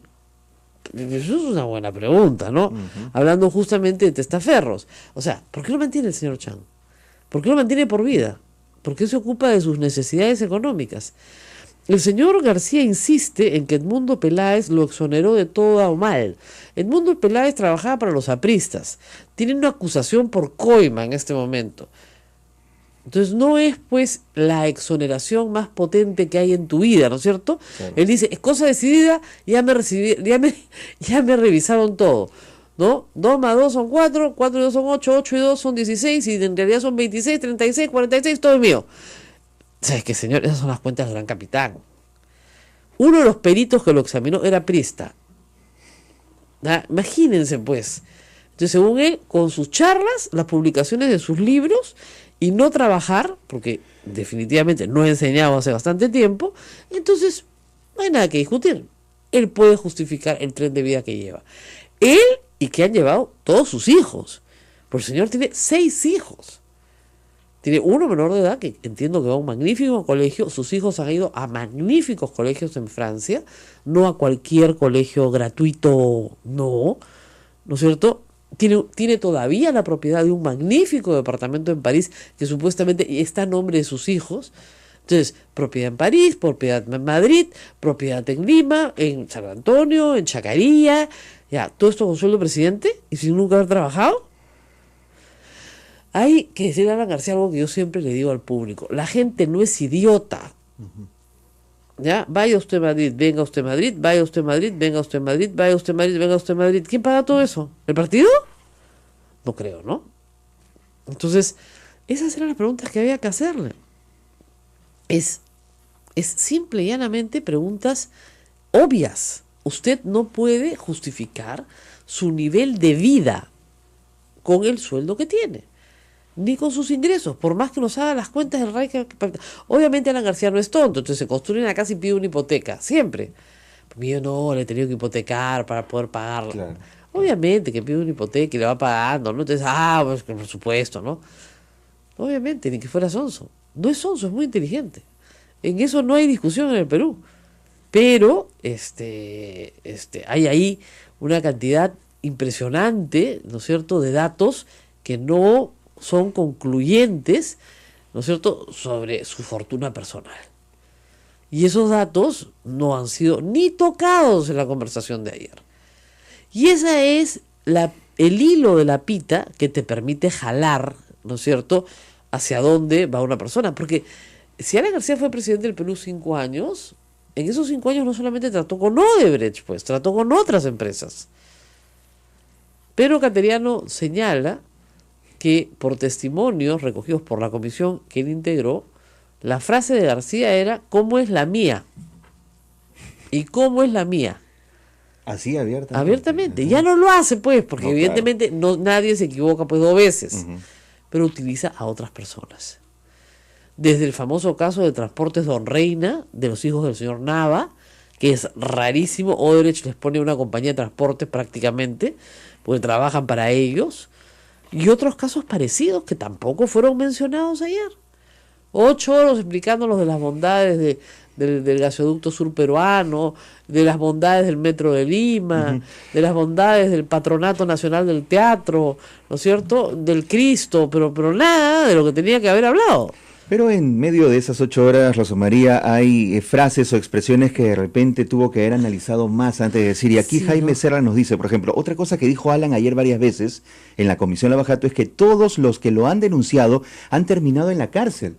Entonces, acá Jaime nos dice, ¿lo traicionó su subconsciente diciendo implícitamente que maneja el Poder Judicial? Claro. Todos los que me han traicionado han terminado en la cárcel. Se refiere específicamente a Toledo y a Ollanta, bueno, a Toledo que está en prisión preventiva, a Fujimori probablemente, y a Ollanta Humala y a Nadine Heredia.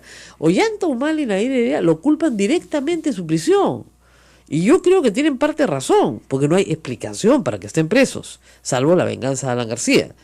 Pero además hay que decir que el señor Ollanta Humala, en la carta que escribe el domingo en La República, lo menciona directamente al señor García y dice: yo no tengo plata para tener un departamento en Madrid. Como si tiene este señor. Se lo mandó. De frente. Y, o sea, ustedes pensarán, sí, mi primo no se debe vivir a Madrid a buscar una mejor vida. No, pues tu primo no vive como vive Alan García, ¿ya? Alan García vive en un súper, o sea, imagínate que viva con vista al golf, ¿ya? Así, esa es la idea. En San Isidro, un súper departamento con vista al golf. Solamente que no estás en San Isidro, estás en Madrid, que es más caro. Muchísimo más caro. Y en euros. ¿Ya? Ese es Alan García. Entonces, que no me venga a llorar miserias porque, ¿no?, que una modesta vida, ¿no?, de expresidente. Porque no tiene una modesta vida, pues, de expresidente. Vive a todo trapo. Y la verdad es que eso no tiene ni pies ni cabeza. Y me parece increíble que el interrogatorio en una comisión investigadora no hubiera ido por ahí. Obviamente la respuesta iba a ser, perdón, yo ya fui investigado por el señor Edmundo Peláez, ya revisaron mi patrimonio, cosa decidida sí, antes de que explote el Lavallato. Ahora tenemos indicios de que hay gente cerca a usted que recibió dinero y queremos saber de qué vive usted. Y hay cosas muy curiosas. Yo le hubiera preguntado, por ejemplo, es una pregunta que nos hacemos muchos que estamos siguiendo este caso, ¿por qué designó un embajador político en Brasil?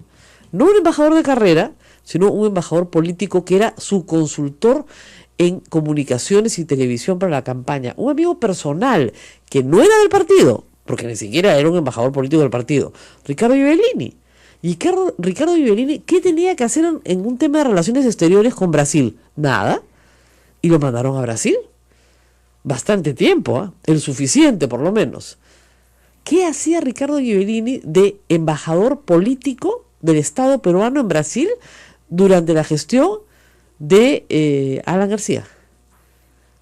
¿Qué mandaba por valija diplomática? ¿Cómo movía los recursos del Perú? En fin, había bastantes cosas que hacer. ¿Dónde vive hoy Ricardo Ghibellini? En Madrid. Por ejemplo, nada de eso se le ha preguntado. ¿Y por qué creen ustedes que nada de eso se le ha preguntado? Porque el fujimorismo no lo va a tocar. No lo va a tocar.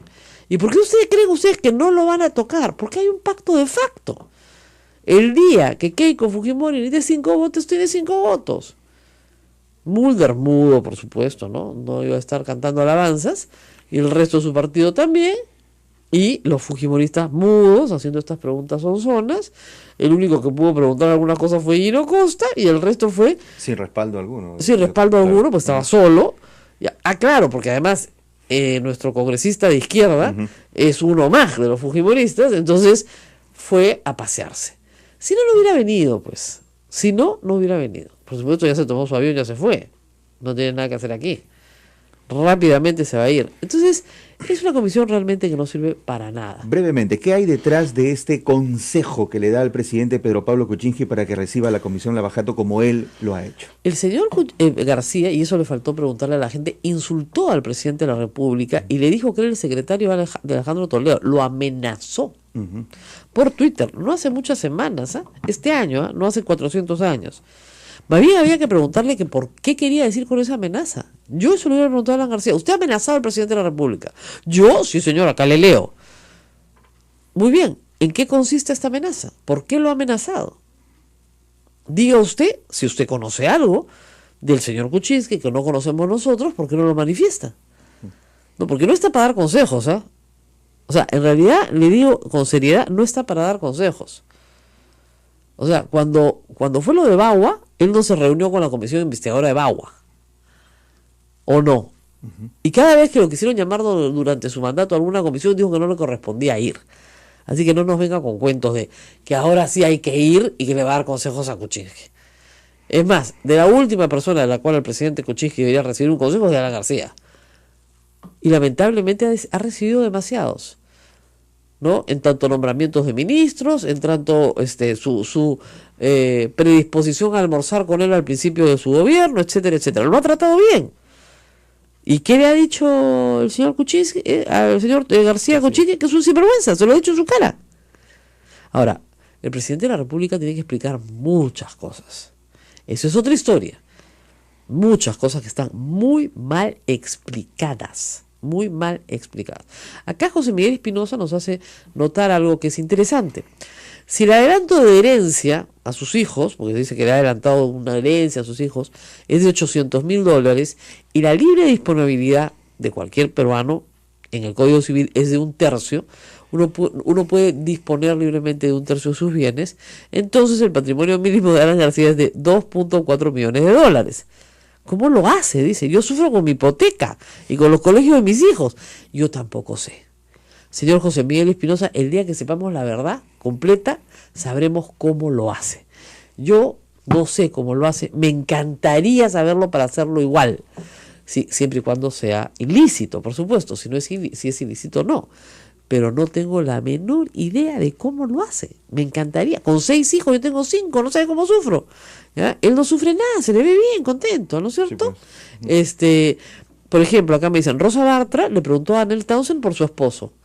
A Alan García no le preguntaron por ninguna de sus esposas. Ni por su esposa actual, ni por su pareja actual, ni por nadie. ¿No es cierto? Es una cosa rarísima. José Alejandro Godoy recuerda también que Ricardo Ibellini, embajador en Brasil, era representante de Azteca en el Perú, del grupo Azteca. Y esa empresa fue favorecida con permiso de su banco. Y adivine para quién hizo conferencias Alan García en México, me preguntan. Adivine, adivinanza, ¿qué tiene el rey en la panza? No es solamente Odebrecht, olvídense. Acá me dicen 20 minutos de pensar más hablando de Alan García sin cortes imprevistos. Milagro del Cristo del Pacífico. No nos han cortado la luz, compañeros, no nos han cortado la luz y acá seguimos. Vamos a la pausa y volvemos. Sodomco, Sociedad Dominica de Medios de Comunicación. Continuamos, esto es A Pensar Más con Rosa María Palacios en las emisoras de la Sociedad Dominica de Medios de Comunicación, integrada por Radio Santa Rosa en Lima, en AM y FM, Radio Santo Domingo, Chimbote RSD, Radio San Martín Arequipa, Radio Veritas RTV Cusco, Radio Cepagua Ucayali, Radio Quillabamba La Convención y Radio Madre de Dios en Puerto Maldonado, que también se prepara para recibir al Papa Francisco, Rosa María. Bueno, y la caricatura hoy día también de Andrés en El Comercio fue una idea que yo tenía todo el tiempo mientras veía a Rosa María Bartra dirigirse a Alan García. Le han sacado la caricatura de Doña Florinda, que es ella, y el profesor Girafranes, pues, que es Alan García, donde dice, ¿no le gustaría pasar a tomar una tacita de café? ¿No será mucha molestia? Ya, ese fue el tono de la presentación de Alan García de ayer. Muy distinto al de Anel Townsend, por supuesto, muy diferente al martirio que le hicieron pasar a Cecilia Blume, en fin, con los que son enemigos, miren, olvídense, cualquier cosa, porque además preguntan lo mismo una y otra vez y una y otra vez. Con los que son amigos, además, ¿cómo les explico? Si a ustedes le dan un micro a Alan García puede hablar 2 días, sí. ¿Ya? Más bien hay que quitárselo, entonces a él le encanta hablar, ese es el problema. Bueno, muy bien. Como dice, estuvieron ausentes la ironía, los adjetivos y las ecuaciones sin fundamento que suelen utilizar los fujimoristas. Bueno, sí, pero también estuvieron ausentes las preguntas. Lo importante son las preguntas, es decir, encontrar la verdad. Para eso es una comisión. Para terminar con esta historia, varios congresistas de bancadas distintas al fujimorismo han pedido la renuncia de Rosa María Bartra porque es evidente que no tiene ninguna imparcialidad en este caso. Y es evidente que la comisión no sirve para nada. Probablemente terminen renunciando ellos a la comisión, que me parece que sería lo más lógico. Ya hay una iniciativa, el congresista de Acción Popular, Johnny Lescano ya renunció. No, escúchame, hay dos pues. Hay la comisión de ética. Perdón, la comisión de ética. Exactamente, sí. Y la comisión Lavallato. Entonces, en la comisión de ética sí, ya Johnny Lescano renunció, pero esto no sirve para nada. Ayer yo expliqué que los congresistas habían violado su propio código de ética parlamentaria al impedir una diligencia judicial, o por lo menos ejercer intimidación, que es lo que dice el delito, ¿ya? Y bueno, obviamente los congresistas presentaron una moción para que se les investigue en la comisión de ética y los fujimoristas dijeron no. Bueno, no les queda más que renunciar. Y a la comisión Lavallato hay que renunciar de todas maneras porque no sirve para nada. Para nada. O sea, imagínense ustedes, pues, no es una comisión ni siquiera proporcional, porque hay de distintos partidos. Pero Marisol Espinosa no va. Víctor Andrés García Belaunde no va. Con Alan García, no con cualquiera. Gino Costa se queda solo. Mauricio Müller, obviamente, es de ellos. Y el señor de izquierda, que nunca me acuerdo cómo se llama, que ha venido acá al programa varias veces, es un fujimorista más y Rosa María Bartra no pregunta nada. ¿Qué comisión es esa? Me invitan a mí para ser interrogadora 10 minutos nomás y les digo que saco más pepas que... ¡Qué barbaridad! Solamente fue una tacita de café, pase usted, después de usted. Entonces, de verdad, en la comisión de ética tienen que irse todos, y en la comisión Lavallato pensar que mejor que se queden los fujimoristas solos, ¿no? Digo yo, porque interés en buscar que tienen, ¿no? Ok. Entonces, mirando esto de acá, podemos ver Pueden que puede ustedes, haber, claro, homologar, digamos, claro, o y ustedes reconocer. pueden acreditar que no es una acreditación, así que me la compro en Abancay, ¿no? Así No, es. ¿cómo se llama? A Zángaro, no, es una acreditación buena, muy bien. Porque claro, tú dices, esta universidad acreditada, pero ¿cómo así? Y después uno descubre que Cinease no tiene acreditada esa entidad, que nadie la conoce en el mundo, y puede ser efectivamente una pequeña estafa. No una estafa en el sentido de que no exista esa entidad, que sí existe, sino que no tiene ningún valor real. Entonces, para que quede claro, ustedes acreditan por sí mismos, pero además también reconocen a acreditadoras internacionales que se registran en Cinease y que a su vez acreditan. Correcto. Ahora, vamos a regresar después de la pausa un ratito más con la doctora, porque hay que explicar que se pueden acreditar carreras, facultades e instituciones. E instituciones enteras. Así vamos a hablar de eso, regresamos.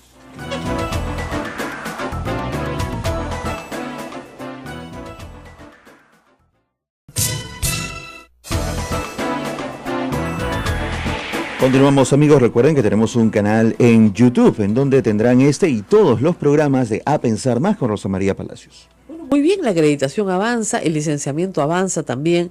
El licenciamiento, ustedes dirán, avanza lento porque son más de 140 universidades, hay 20 licenciadas y otras 40, digamos, que están casi en camino, pero al final se van a quedar algunas.